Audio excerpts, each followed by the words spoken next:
ati batike zvechopu muyazimbabwe zvatanga futi right. nyaya iya yazopindirwa nafirst lady amai Auxilia Mnangagwa pfacha zvavo paKariba ipapo nestatement ravo vachideedzera kuti zvoni my heart is deeply saddened by the Kariba boat tragedy which he had claimed 44 lives while search and recovery efforts continue.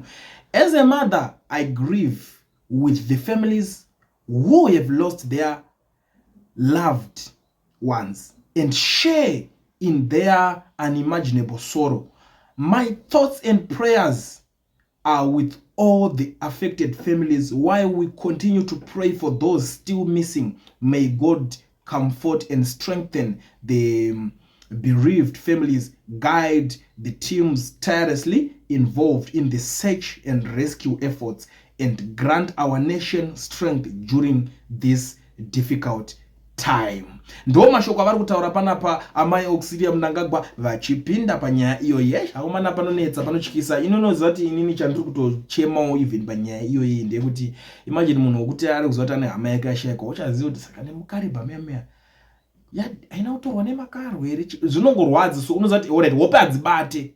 In short zvandiri kungoedza kutaura unofunga kuti saka why wangu asati awanika kana ngatiti pamwe mwana wako kana kuti pamwe mubereki ndiye breadwinner anga achitoenda kunoita yaari kuita oshoti why asati awanika. Zvinhu zvokuti zvinongorwadza so zvinoshayisa hope. But tiri pamashoko iwawo ava vataura vana veZimbabwe vari kuratidza kusafara nenyaya idzodzidzi. I don't know why mazimba vari muchiki zvakadai so. Vamwe vakati akovana thoughts and prayers are not enough. Mother, we need accountability and would be a great if families are helped. Ndo zvimwe zviri kutaurika panapa kunzi aiwa zvekungoti tiri kuda kungoti zvekutota izvi nezvekunamata panguva iyi pari kumbodiwa accountability. Accountability taura ndeyekuti chi kuti kochikepe ichi zvakazofamba sei chizoramba chichibvumidzwa kuti ndo changa chiri kuramba chichaopareta chakura kudai. So anga ari kuramba achibvumidza izvozvo ndiani changa chichimbotariswa here. Ndo zvimwe zvezvinhu zviri kuda kunzwikwa nevanhu. And mwari kuti as a mother you should put people's safety first and all can see the boat should not even been in the water. It's way too old and unsafe. How is it been approved to transport anyone? Ndo imwe iri kutaurwa panapa. Umwe zvikanzi aiwa you are a disgrace. Stop with the crocodile tears. Your family has brought pain and suffering to Zimbabweans. Amai venyika indeed when you can't even put your children and their wives in check. Imakomana zviri kutaurwa panapa zvakaoma. Amai avaka vari panguva yakaoma. MaZimbabweans vakomana musadaro vakomana.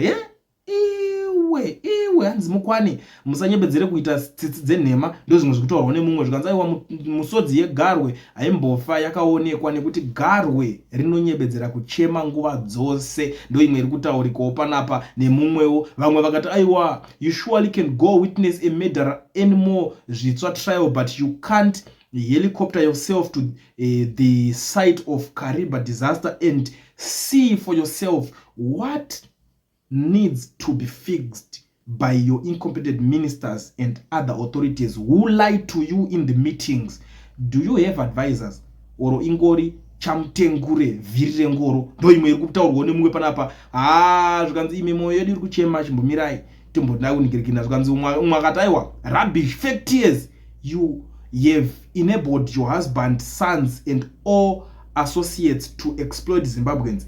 When have you ever condemned the lawlessness in the country? Overloaded buses, etc. You are behind the lack of medicines in our hospitals too. You focus on looting, not safety. Mumo ari kuningirikina. Vamwe vakati but mama boti robo here munozongobudikira patsaona.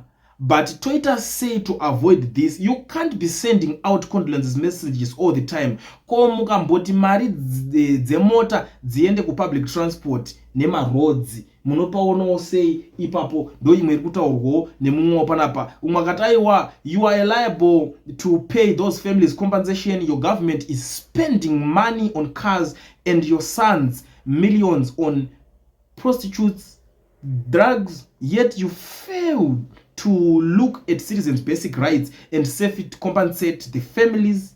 not offer them strength. Ndo imwe iri kutaurwa nemumwe panapa. Zvakawanda zviri kutaurwa. Vana veZimbabwe vapopota varwadziwa. That is a small number compared to unnecessary deaths in hospitals, roads, etc. due to poor and incompetent ZANU-PF. Government should wanna come here and appear as if you care.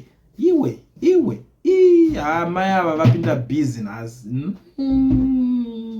Boys, poitwa sei manje? Inini I think kuti ma messages, all these messages dziri kukana dziri kukunzi dzine kwadziri kotse dziri kunanga direct kune muridzi wenyaya. Se dziri kunanga kune muridzi mukuru wegure. Bozo, do you know kuti kune zvimwe zvinhu zvokuti zvinodzoka zvorema? Yes, unongochiti pamwe pressure yonzi kanotuka kwatanga kuudza kuti aiwa imimi tai serious nevanhu. Amen kuti mates dziri dzinyatsowekwa sei. But ndo zviri kuitika pano muri yeZimbabwe. Ndo zvinhu zviri kutaurwa na anonzani nevana veZimbabwe kuna amai Auxilium Mnangagwa. Amen kuti imimi munoti kudii nazvo. Zvakaoma chawari. But I wanted to leave it just like that. And Madam President, with due respect, we don't care about your heart being saddened now. We are concerned about the people who died because of negligence caused by a government you have control over. Gadzirisai zvinhu kwete kutiudza nezvemoyo yenyu. We don't care. Ndo zvimwe zvekutaurwa pa hatiri kuramba tichazongozviendera. Unenge kutanga pakoti uri kuzvitaura. So it's there in her comment section. If you go on X and check my Auxilium Mnangagwa's X account, unoona vachihumburudzwa, vachibvumburudzwa, vachishungurudzwa nevana vevhu. MaZimbabweans havasi kusekerera zvese. MaZimbabweans havasi kutambira zvichemo. MaZimbabweans vari kuda maanswers. This is the situation right now. And ziwe kuti mimi munoti kudini nyaya idzodzo dziri kutaurwa, but inini ndangoonawo kuti